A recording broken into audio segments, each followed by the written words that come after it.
जय श्री राम। तो ये है मेरा पहला व्लॉग और हम जा रहे हैं उज्जैन महाकाल के दर्शन करने। हम निकल चुके हैं और पहुंच चुके हैं वसई। वसई में जाने के बाद हमने थोड़ी बहुत खाने की चीज़ें ली, हमारी ट्रेन आ गई और हम ट्रेन में बैठ गए। वैसे ट्रेन में आने के बाद हमने फिर से खाना चालू किया क्योंकि हम उज्जैन ट्रैवल करने से ज़्यादा खाने पे फोकस कर रहे थे। आंटी ने ये लेके आई थी पूरी सब्जी जो कि बहुत यमी थी, मज़ा आया खा के। और खाने के बाद सुबह पहुँच गए हम उज्जैन। और ये मेरी छोटी सी बंदरिया जिसे मैं अपने साथ लेके आई हूँ मस्ती करने के लिए, ताकि मैं अकेले बोर ना हो जाऊँ। उज्जैन पहुंचने के बाद किया हमने ऑटो रिक्शा लेने के बाद हम गए सीधे मंदिर के पास, क्योंकि यहाँ हमें जो भी लेना था होटल धर्मशाला वो मंदिर के पास लेना था। फिर हमने देखा धर्मशाला, पर धर्मशाला में ना हमें रूम ही नहीं मिला।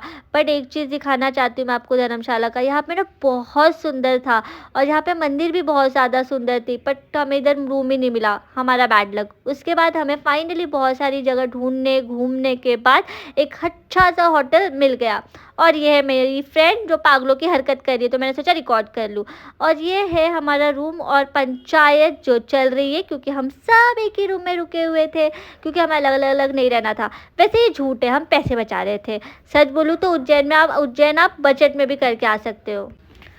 और ये है हमारा आज का लुक। फर्स्ट डे सब रेडी हुए और फिर हमने सबसे ज़्यादा जो हमें करवाना था, जिस पे रील्स बनाना था, अपने माथे पे महाकाल लिखवाया, जिसका हम बहुत टाइम से वेट कर रहे थे कि कब महाकाल के दर्शन करेंगे और कब हम भी ये रील वाला बना पाएंगे।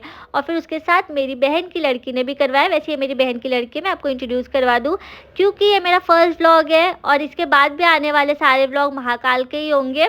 और ज़्यादातर तो मैं मंदिरों के स्थल के ही व्लॉगिंग करने वाली हूँ। और ये लीजिए महाकाल के दर्शन कर लीजिए, हमने तो बहुत अच्छे से दर्शन किया। अगर आप लोगों को भी आने में इंटरेस्ट है या फिर आपको जानना है कि यहाँ पे कैसे जाते हैं, क्या एक्सपेंस होता है, तो आप सब मुझे कमेंट में पूछ सकते हैं, मैं आपको ज़रूर बताऊँगी। और ये देखिए, फिर हमने यहाँ पे महाकाल के दर्शन के अलावा आसपास बहुत सारे मंदिर है जो मेरे फ्रेंड्स के साथ में घूमी फिरी और सारे मंदिरों के दर्शन किए, पूजा किए। और ये देखिए कितनी सुंदर मूर्ति है। और फिर हम निकल गए आसपास की जो भी मंदिर होती है उसके दर्शन करने के लिए। और ये है मेरी फ्रेंड, जैसा मैंने आपको थोड़ी देर पहले बताया था। वैसे विदाउट मेकअप गंदी दिख रही थी, मेकअप के बाद अच्छी दिख रही है। और फिर बहुत ज़ोरों की भूख लगी थी और हम बैठ गए खाने के लिए। अब बताएंगे, मिलेंगे हम आपको नेक्स्ट ब्लॉग में। Bye bye.